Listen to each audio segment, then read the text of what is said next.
India கூட்டணி வெல்லும். மோடியின் சர்வாதிகாரம். தேர்தல், இந்த தேர்தல் 17 தேர்தலை காட்டிலும் முக்கியமான தேர்தல். இந்த தேர்தல் என்பது சர்வாதிகாரத்திற்கும் ஜனநாயகத்திற்குமான தேர்தல், கொடுப்பவருக்கும் எடுப்பவருக்குமான தேர்தல்.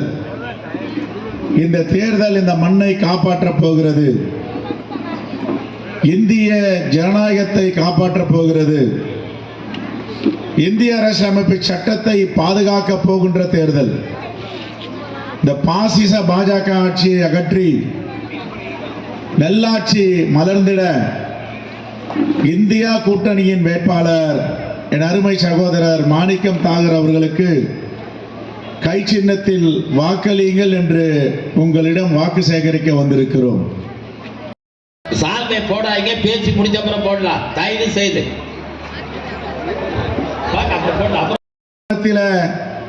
தன்னுடைய மாவட்ட மக்களுக்காக தன்னை அர்ப்பணித்துக் கொண்டிருக்கிறார். அவர் கொண்டு வந்த திட்டங்கள் எல்லாம் புத்தகங்களாக போட்டு கொடுக்கப்பட்டிருக்கிறது. இவர் மீண்டும் பாராளுமன்ற உறுப்பினரானால் விருதுநகர் மாவட்டத்தின் ஜீவாதாரமாக இருக்கின்ற பட்டாசு தொழிற்சாலைகள் புனரமைக்கப்படும். சீன பட்டாசுகளை மோடி அரசு தமிழ்நாட்டுக்குள் விடுகிறது. நம்முடைய தொழிலாளர்கள், நம்முடைய வியாபார பெருங்குடி மக்கள் அனைவரும் மிகப்பெரிய பாதிப்பை எதிர்நோக்கி கொண்டிருக்கிறார்கள். 10 ஆண்டுகளாக மிகப்பெரிய நட்டம். பொல்யூஷன் என்ற பெயரில் குடிசை தொழிலாக விருதுநகர் மாவட்டத்தில் நடந்து வரும் இந்த தொழிலை மூடுவதற்கு முயற்சி செய்கிறார்கள், நசுக்குவதற்கு தொடர்ந்து முயற்சி எடுத்து வருகிறார்கள். இந்த பாசிச பாஜக ஆட்சியின் கையில தான் இந்த பொல்யூஷன் என்ற மாசு கட்டுப்பாட்டு வாரியம் மத்தியில் இருக்கிறது. அடிக்கடி விபத்து நடக்கிறது, நம்முடைய மக்கள் எல்லாம் இறந்து போகிறார்களே, என்ன காரணம்? சரியான ஒரு கட்டமைப்பு இல்லை, அதற்கு உரிய சட்டம் இல்லை, பாதுகாப்பதற்கு தேவையான திட்டங்களை தீட்டவில்லை. ஆகையால் அடிக்கடி விபத்து ஏற்படுகிறது. இதையெல்லாம் தடுத்து நிறுத்த தொழிலாளர் பாதுகாப்பு சட்டத்தை வலிமைப்படுத்த இந்தியா கூட்டணி வெற்றி பெற வேண்டும். எதை வைத்து வாக்கு சேகரிக்க வருகிறார்கள் மோடியும் எடப்பாடியும்? ஒரு பக்கம் பாஜக கூட்டணி, இன்னொரு பக்கம் அதிமுக.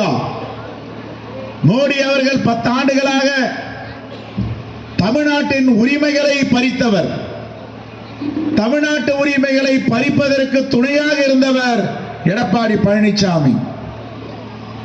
இன்றெல்லாம் மின்சார கட்டணம் உயர்ந்திருக்கிறது. எப்படி திடீரென்று மின்சார கட்டணம் உயர்ந்தது?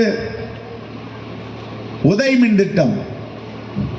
அம்மையார் ஜெயலலிதா அவர்கள் முதலமைச்சராக இருக்கும் பொழுது மோடி அவர்கள் அழைத்தார் ஜெயலலிதா அவர்களை தமிழ்நாட்டின் சார்பாக.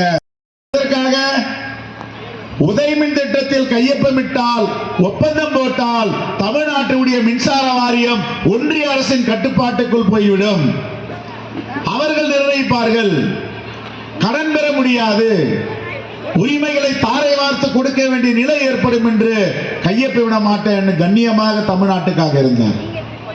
அவர் இறந்த பிறகு எடப்பாடி பழனிசாமி அவர்கள் தங்கமணி அமைச்சரை, மின்சாரத்துறை அமைச்சரை அழைத்து, மோடிஜி எங்கெல்லாம் கையொப்பமிட சொல்லுகிறாரோ, எங்கெல்லாம் தமிழ்நாட்டு உரிமையை விட்டுக் கொடுக்க ஆணையிட்டாரோ, அங்கெல்லாம் கையொப்பமிட்டு தமிழ்நாட்டு உரிமைகளை தாரை வார்த்தை கொடுத்திருக்கிறார்கள். ஒருவர் உரிமையை எடுத்தார், இன்னொருவர் நம்முடைய உரிமைகளை எடுப்பதற்கு துணையாக இருந்தார். ஆகவே தான் இந்த பாசிச ஆட்சி ஒழிய வேண்டும். தான் தெரியும், வருடத்திற்கு 1 லட்சம், ஏற்கனவே வருடத்திற்கு தளபதி அவர்கள் 12,000 கொடுக்கிறார்.